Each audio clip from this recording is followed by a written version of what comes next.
राज्यातल्या शेतकऱ्यांसाठी मोठी आणि महत्त्वाची माहिती 36,000 कोटींच्या कर्जमाफी योजनेचा लाभ राज्यातल्या 56 लाख शेतकऱ्यांना होणार असल्याचा दावा सरकारने केला असला तरी प्रत्यक्षात मात्र सुमारे 17 लाख शेतकऱ्यांनाच संपूर्ण कर्ज माफ होणार असल्याचं समोर आलेले आहे। राज्यातील शेतकऱ्यांसाठी आजच्या दिवसभराच्या महत्त्वाच्या सकाळच्या ठळक आणि झटपट बातम्या। शेतकरी मित्रांसाठी मुख्यमंत्री देवेंद्र फडणवीस यांनी 4 मोठ्या घोषणा केलेल्या आहे। कोणत्या शेतकऱ्यांना कर्जमाफी मिळणार आणि कोणत्या शेतकऱ्यांना कर्जमाफीमधून वगळण्यात आली याची सविस्तर माहिती या व्हिडिओच्या माध्यमातून पाहणार आहोत। तोपर्यंत व्हिडिओ शेवटपर्यंत पहा। शरद पवार गटाच्या खासदाराने घेतली देवेंद्र फडणवीसांची भेट। रोहित पवारांनी ऑपरेशन तुतारीची शक्यता फेटाळली। शेतकऱ्यांसाठी दिलासादायक बातमी आली। अवकाळीच्या नुकसानीपोटी 324 कोटी रुपये निधी मंजूर करण्यात आला। कडकीच्या थंडी आणि अवकाळी पाऊस असलेल्या पावसामुळे नुकसान झालेल्या कोकणातील 1.34 लाख आंबा आणि काजू उत्पादक शेतकऱ्यांना राज्य सरकारने 209 कोटी 10 लाख 6 हजार रुपयाचे तसेच राज्यामध्ये विविध भागामध्ये झालेल्या अवकाळी पावसामुळे नुकसानीपोटी 125 कोटी 88 लाख रुपयांच्या मदतीला मंजुरी दिली विधानसभेमध्ये दिलेली आहे। त्यामुळे आता 324 कोटी रुपयाची नुकसान भरपाई शेतकऱ्यांच्या खात्यामध्ये जमा होईल। जुलैच्या दुसऱ्या आठवड्याभरापासून कर्जमाफीची रक्कम शेतकऱ्यांच्या खात्यामध्ये जमा होणार।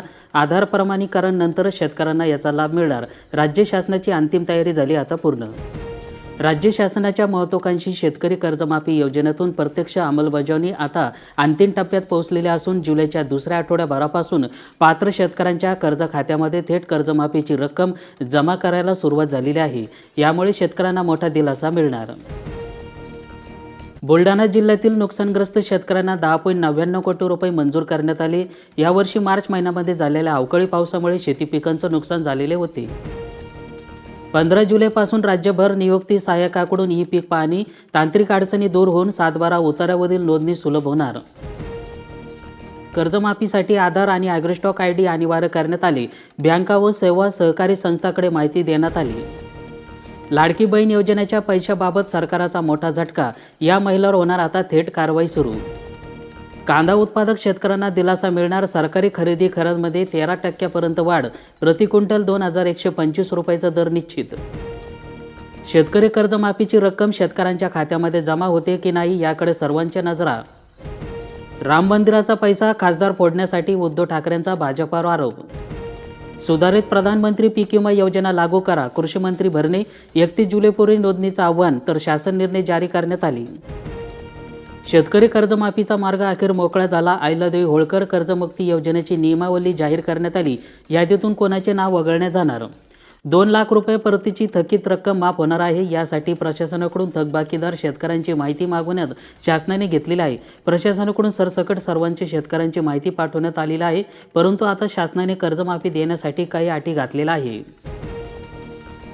जुलैच्या दुसऱ्या आठवड्याभरापासून खात्यात जमा होणार पैसे। 56 लाख शेतकऱ्यांना 2 लाख रुपयापर्यंत कर्जमाफी। बँक खात्याची पाठवणी झाली सुरू। मनोज जरांगेंना गोळ्या घालण्याची धमकी। बीडमध्ये व्हायरल झालेल्या फोन कॉलची ऑडिओ क्लिपमुळे खळबळ उडाली। RSS विरोधामध्ये काँग्रेसचं आजपासून राज्यभर आंदोलन। प्रदेशाध्यक्ष हर्षवर्धन सपकाळ यांच्या उपस्थितीमध्ये आज नाशिकच्या काळाराम मंदिरापासून आंदोलनाची सुरुवात। चंद्रपूर जिल्हा अजून सुद्धा ताणलेलाच पाहायला मिळतोय। दमदार पावसाची शेतकऱ्यांना प्रतीक्षा।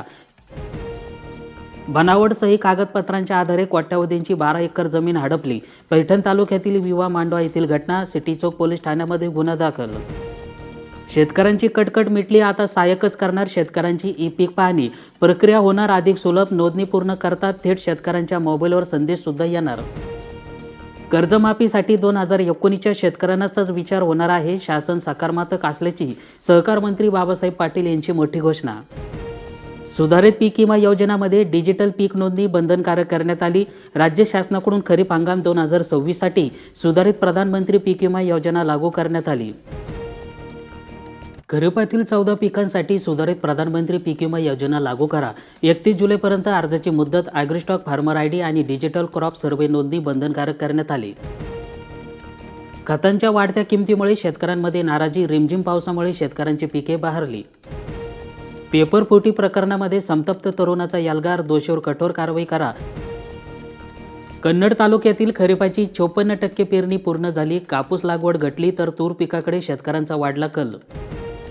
सावना इथे गावकऱ्यांनी शाळेला ठोकलं कुलूप तर 3 शिक्षक कार्य करत विद्यार्थ्यांचं होतंय शैक्षणिक नुकसान।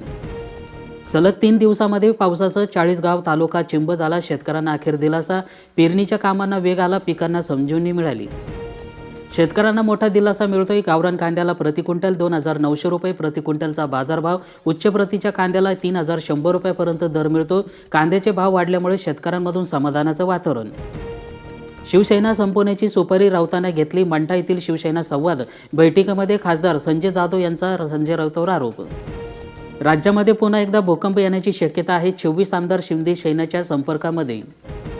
कर्जमाफीची रक्कम 5 जुलैपासून शेतकऱ्यांच्या खात्यामध्ये वर्ग होणार होती, पण काही तांत्रिक अडचणीमुळे शेतकऱ्यांच्या खात्यामध्ये 5 जुलैपासून नाही तर पुढील आठवड्याभरापासून शेतकऱ्यांच्या खात्यामध्ये पैसे जमा होणार. पोल्ट्री उद्योगाला मोठा दिलासा मिळतोय. वीज दरामध्ये सवलतीसह विविध अनुदानाची मंत्री पंकजा मुंडेंची घोषणा करण्यात आली. आमदार सहज बाबर यांच्या पाठपुराव्याला यश. थकीत पीक विमा कर्जावरील व्याज भरण्यासंदर्भात शेतकऱ्यांना मोठा दिलासा. सरकारने बँकांना दिला हा आदेश. लाडक्या बहिणीचा जूनचा हप्ता रखडला. सरकारकडून अद्याप अधिकृत घोषणा झाली नाही. लाडक्या बहिणीचे पैसे कधी येणार? लाडक्या बहिणीचा सरकारला प्रश्न. कोकणातील आंबा काजू उत्पादक शेतकऱ्यांना 15 दिवसाच्या आतच नुकसान भरपाई द्या. 426 कोटी रुपयांची मदत शेतकऱ्यांच्या खात्यामध्ये जमा होणार. शेतकरी कर्जमाफी म्हणजे निव्वळ बनवाबनवी. विजय वडेट्टीवार यांचा राज्य सरकारवर टीका. शेतकऱ्यांच्या कर्जमाफी प्रक्रियेला अखेर वेग आला. 1,92,000 पात्र शेतकऱ्यांच्या खात्याचा तपशील पोर्टलवर अपलोड करण्याचं काम आता सुरू करण्यात आले. काँग्रेसमध्ये विलीन व्हायचं का सत्ताधाराविरोधामध्ये लढायचं? शरद पवार गटामध्ये 2 मतप्रवाह पाहायला मिळत आहे.